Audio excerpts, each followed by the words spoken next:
Like most of us, I live in a city and I find cities very, very vibrant places. They tend to be very, very organic. Some people would prefer us to live in something like this. This is a city called Masdar. Well, it's not actually been built yet, but this is the master plan. Although it looks very box-like, quite hubristic. To be honest, I prefer to live in this city, which is Istanbul, rather than this city, which looks like a little bit of a silicon shed. Mapping them is something about how people seek to control and understand them. The people are city planners and our developers.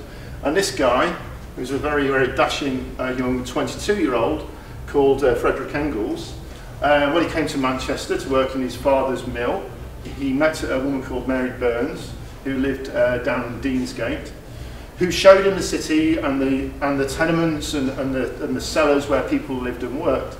And so he set out to map this city. So this is the city of Manchester as Frederick Engels saw it, plotting, seeing where people live, where the poor areas are, where the economically active areas are, was something that he did.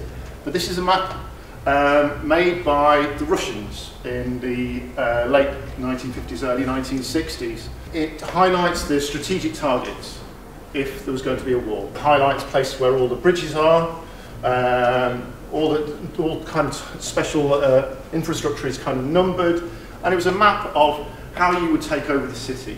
How does the city look? How does it as a thing of conquest? And this is another map that was created in 1914 that showed how far you can go within the city if you caught a tram. This is kind of within 60 minutes, within 90 minutes. Well, you'll notice the tram takes roughly about the same time today as it does in 1904 on the tram. So we have this physical layer, we have this infrastructure, but it's underneath it there is a data layer. And you can use this to create new insights, new services. This is also a map of Manchester, but through the lens of the electricity companies. You kind of notice where the River Irwell is and the ship canal because the cables don't go across it. And this is a map of the cycle lanes within the city. The red ones are the Sustrand mapped cycle lanes, and the green ones are the TFGM routes that are starting to be made or updated or implemented, how to get round. So if you're interested in data or you're creating something that wants to enable cyclists to get around, perhaps you would want to be working with this type of map.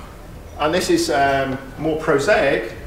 This is a map of all the streetlights in Manchester. Perhaps you can create something that will add new insight. So you can actually kind of start to understand and map things throughout the city about noise, about the impact of noise on people. I wonder whether people can remember when they had the ash cloud from the Icelandic volcano that I can't quite pronounce.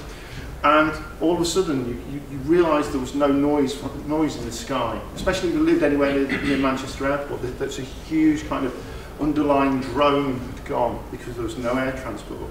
These are collisions in Manchester, cycle collisions within Manchester. So this data can be accessed through the Cycle Streets site. You can actually notice where the kind of hot spots going through the centre of town, where the most dangerous places are. If you're a cyclist, you probably know these already. So if you could kind of create something that has more of a narrative and more of a context, it makes things more human. It's that notion you can actually start creating, having fun and games, and I quite like the idea of just creating messages using where you've been. So you can have fun with data.